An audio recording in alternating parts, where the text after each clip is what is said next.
Unified ID para sa mga PWD tinitingnang ipatupad.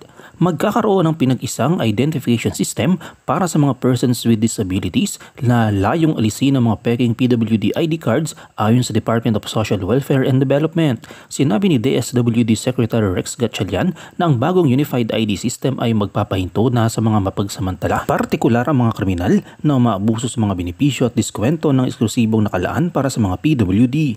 Ang pilot testing ng nasabing sistema ay magaganap mula January hanggang June ngayong taon. Saklaw nito ang proseso ng aplikasyon, verifikasyon at pag-aproba ng mga ID.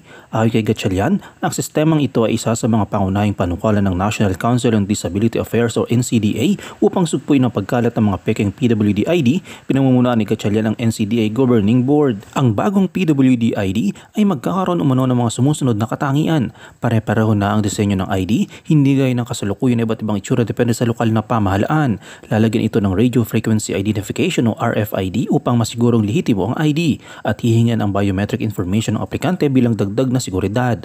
Ang mga establishmento ay magkakaroon ng access sa isang webpage portal kung saan maaaring beripikahin ang authenticity ng isang ID.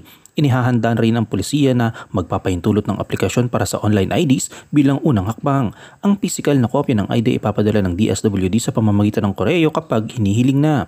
Nanawagan ng NCDA sa publiko na i-report ang mga nasa likod ng pagpapakalat ng mga peking PWD ID. Maaari silang magpadala ng ulat sa council@ncda.gov.ph o mag-message sa social media pages ng NCDA. Bukod dito, maaaring mag-ulat sa Persons with Disability Affairs Office o PDAO sa ilalim ng kanilang lokal na pamahalaan o sa mga ahensya ng kapulisan. Batay sa Republic Act 10754, may karapatan ng mga PWD na makatanggap ng 20% discount at VAT exemption sa pagbili ng ilang produkto at serbisyo na eksklusibo para sa kanilang gamit o benepisyo. Sa pamamagitan ng pinag-isang ID system na ito, layunin ng DSWD at NCADA na palakasin ang proteksyon para sa mga PWD at tiyaking ang mga benepisyo ay mabibigay lamang sa mga tunay na nangangailangan. Para sa iba pang balita, tumutok lamang sa BCG News Update.